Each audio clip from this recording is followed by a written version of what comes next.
Hi, everybody. I hope you're all having a great week. I'm here today with a reading progress update because I'm going to the library this afternoon to bring some books back, so I figured I would wrap those completed books up and talk about current books that I'm reading. The first book that I wanted to talk about is Red, White, and Royal Blue by Casey McQuiston. This book was a reread for me because originally when I read it a couple of years ago, I DNF'd it at like 42%, but I feel that I didn't give it a fair enough chance when I read it the first time, so I decided to read it again, and my rating does not change. It's still 2.5 to 3 stars. The relationship does not seem believable, and I did not really like either of these characters, so this is like a male-male romance between the U.S. president's son and the Prince of England. I don't know. I'm not really sure her writing is for me because I have also read One Last Stop and gave it her the same rating as this. The next book I recently reread is called Spinning Silver by Naomi Novik. This is by the person who runs my fan fiction website, Archive of Our Own, and this book is a retelling of the Rumpelstiltskin fairy tale, which was not a favorite fairy tale of mine, but I think Naomi Novik did a great job writing it. I have also read by her Uprooted and one of the books in the Tremormind series, which I think was called Blood of Tyrants, but now I need to read the series from the beginning, and that's going to be next. I have His Majesty's Dragon behind me on the bookcase, and I also read her short story collection from last year, Buried Deep in Other Stories, which I gave 4 stars to. The next book that I read was The Names by Florence Knapp. This book was hyped up in a lot of booktubers videos where they talked about books that were nominated for the Goodreads Choice Awards. This was nominated for the award for fiction. In this book, a mother is trying to decide what to name her baby, and there are 3 different alternating timelines in this book based upon what would happen to the child if the name was chosen. The 3 names that are chosen is chosen by the dad, Gordon, because it's a family name, Bear, which is the name the daughter gives to her brother, which I think the reason for selecting that name is in the back here we go. Bear, soft, cuddly, brave, strong. The character names: Gordon, great hill immovable, looming a hard climb to reach the other side, and Julian, Skyfather, Jules, jeweler. So, this was my first book by this author. It was in the Goodreads Choice Award section for debut fiction book, and I mean, her writing style is great. This book is really heavy, so like for some content warnings, there's alcoholism, suicide, abusive relationships. So I liked the concept of this book. I thought it was really cool. I really liked the author's writing style, and since this is a debut novel from last year, I really hope to see more from her in the future. But overall, I think I'm going to give it 3.5 stars, which is pretty close to a 4, and I selected this for the Friends and Gilmore Girls TBR to go along with the plot line in the one with Rachel's New Dress, where Phoebe is talking to Chandler and Joey about choosing one of them to name one of Alice's and Frank's twins after. And Chandler has a mental breakdown about hating his name and decides to go to City Hall to change it because he doesn't like his first name and he doesn't like his last name. And he said his first name has been giving him issues ever since he was a kid. So I really felt bad for Chandler in that episode because I think he was really overreacting and making a big deal out of his name being weird. Because, I mean, so with Chandler's name is interesting because Chandler could either be a boy's name or a girl's name, because I have a friend, one of my girlfriends from New Hampshire, her name is Chandler. So, I think that's something really interesting, because in the episode, the one with the hypnosis tape, when Chandler is trying to quit smoking and uses Rachel's hypnosis tape, he kind of embraces his feminine side a little bit in that book. But also, his middle name is Muriel, and I thought that was really interesting, and I always wondered what his parents were thinking by giving him that middle name, because obviously if Chandler was going to be a girl, Muriel would probably make a lot of sense for a girl's middle name, but not so much a guy's. But then again, Ross's middle name is Eustace, and that is also a woman's name, so maybe Chandler's parents and Ross and Monica's parents were really old-fashioned with their naming devices. I don't really know. So I highly recommend this book, but beware of all the trigger warnings.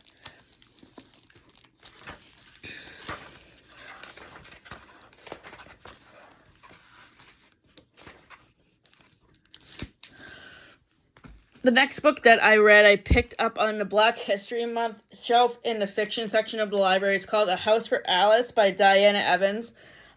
This is a new author to me, so I'm very excited to pick up a book by a new author. So Diana Evans is the author of the novels 26A, The Wonder in Ordinary People. 26A was the inaugural winner of the Orange Award for New Writers. It is also nominated for the Guardian First Book Award and in the first novel category for the Whitebread Book Award and a Commonwealth Writers' Prize. Ordinary People won the South Bank Sky Arts Award for Literature and shortlisted for the Women's Prize for Fiction and the Rathbones Folio Prize and the overall prize for political fiction. It was also nominated for the Andrew Carnegie Medal for Excellence in Fiction. Evans' journalism has appeared in the Time, Guardian, Vogue, and the Financial Times, among other publications. She lives in London. So this is a sweeping and gorgeously rendered exploration of home and yearning following the fracturing of a family upon the demise of its patriarch. In the early hours of June 14th, 2017, the world watches as flames leap up in the size of a residential house in West London, consuming Grenfell Tower and the many lives within it.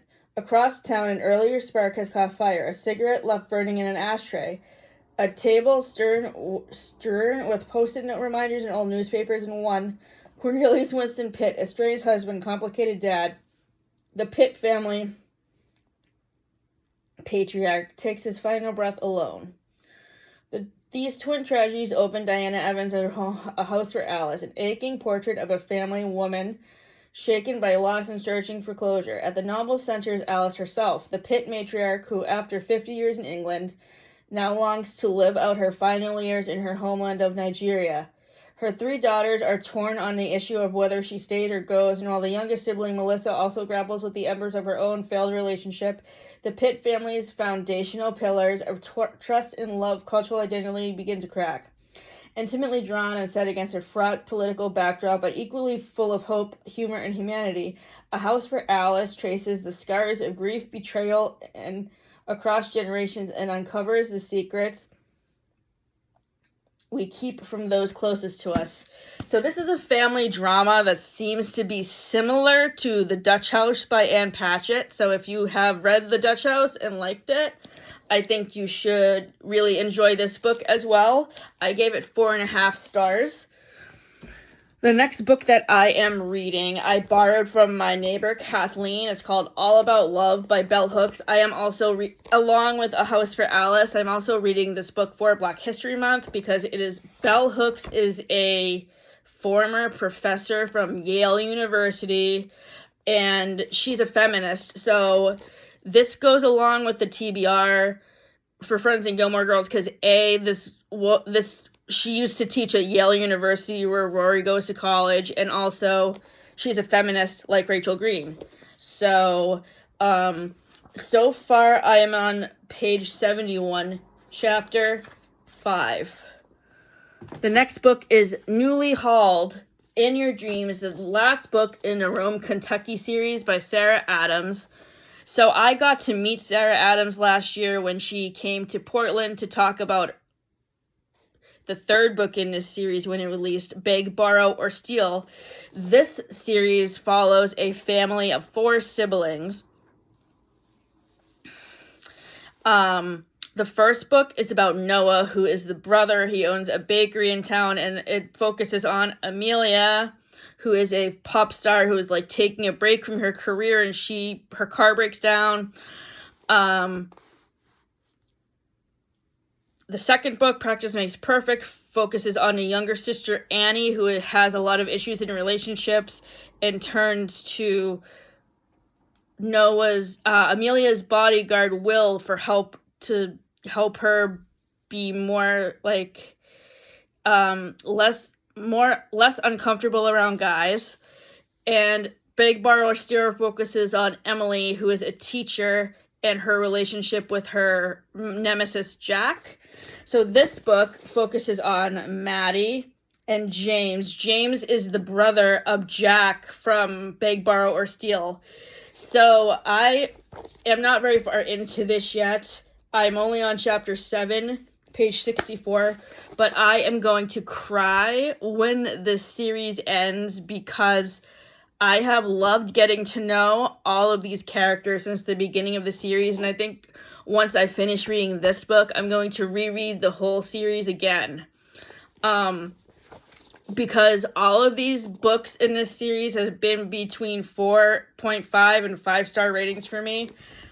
And this was selected for the Friends and Gilmore Girls TBR because Maddie, who is the female main character, is similar to Monica because she's a chef. Another book that I picked up for Black History Month is The Wedding Party by Jasmine Gilroy. So, earlier last year for the TBR, I read her release from last February called Flirting Lessons, which I gave 4.5 stars to, and it connects to the TBR because of the episode, the one where Ross can't flirt. This book is from her backlist. It was one of the first 3 books that Jasmine Gilroy came out with in 2017. I think it was part of a series as well. In this book, we meet Maddie and Theo, and they are enemies who become lovers, or maybe they were friends first. But so in this book, Maddie's sister Alexa is getting married, and Theo and Maddie start their own relationship on the side. And this book was selected for the Friends TBR because it pairs up perfectly with the episode, the one where everybody finds out, where Monica and Chandler end up revealing their secret relationship to the rest of their friends. And obviously, these characters are similar to Monica and Chandler, but their roles are reversed. One of the discussion questions describes Maddie and Theo, and I will read what it says. On the surface, Maddie and Theo are 2 very different people. Maddie is more casual and relaxed. Theo is a bit of a control freak and very organized. Do you think this is a case of opposites attract, or are they more alike than they appear? So I can't really speak on whether or not they're more alike or different from each other. I can only kind of say that the roles are reversed for Monica and Chandler, because in Friends, as we know, Monica is the control freak and Chandler is the more relaxed, laid-back kind of character, and their roles are reversed in this book. They're the characters of Maddie and Theo. In this book, I am on page 77, chapter 6. The next book that I am reading right now is called The Puppet Show by M.W. Craven. This is book 1 in the Washington Poe mystery series, which was recommended to me by Carly at the Pastel Bookshelf. So the reason, the thing that hooked me into this series was the fact that the assistant to the detective in this book is neurodivergent, and I have loved her. I can relate to her because, like, I have the same kind of issues with understanding social cues and stuff like that. And I just love Tilly's dynamic with Poe. The detective's name of this book that the series is named after in Washington is Washington Poe, and Tilly is his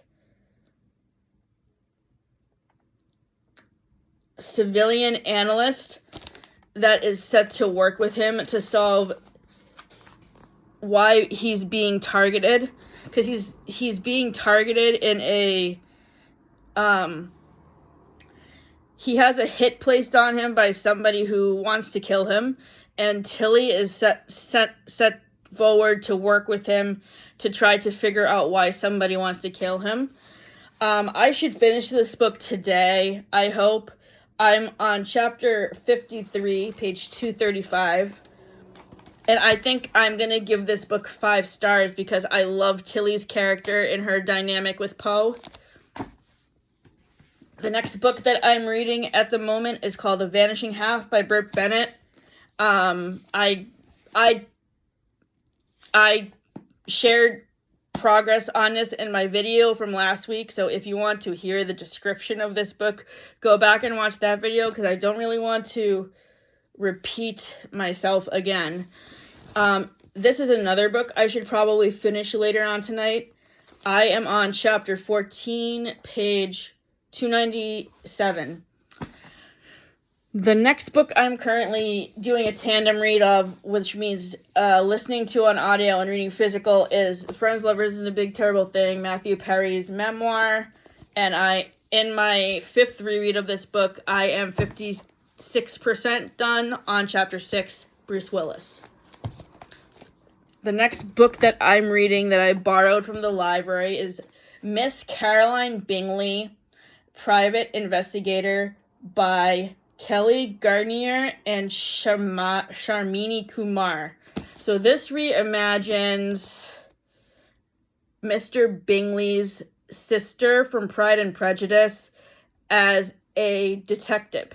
And it's very interesting. I really enjoy how this author reimagined this character who is essentially the villain of Pride and Prejudice because she's the one who's jealous of the Bennet girls. And in this book, I am on page 214, chapter 17. The final book that I am currently reading, which I have not started yet, is Just for the Cameras, which is Megan Quinn's new release from last week. It came out on February 3rd. So I'm very excited to get into this book. This book is so chunky. It's probably going to take me a month to finish this book. Not only because I'm reading so many other books at one time, but because it's so long. The one gripe I have with Megan Quinn's books is that they are so long and they don't necessarily need to be that long. Like, this book is almost 600 pages, and her other books that I have read are about the same length. I have also read How My Neighbor Stole Christmas and Merry Christmas, You Filthy Animal. And also, I just wanted to say, so far I have had mixed feelings about her books, so I'm really hoping I like this one. How My Neighbor Stole Christmas was 5 stars, and Merry Christmas, Your Filthy Animal was 3.5 stars. We also have Till Summer Do Us Part on our TBR for July. So I am going to start this tonight. And I can't wait to get it started.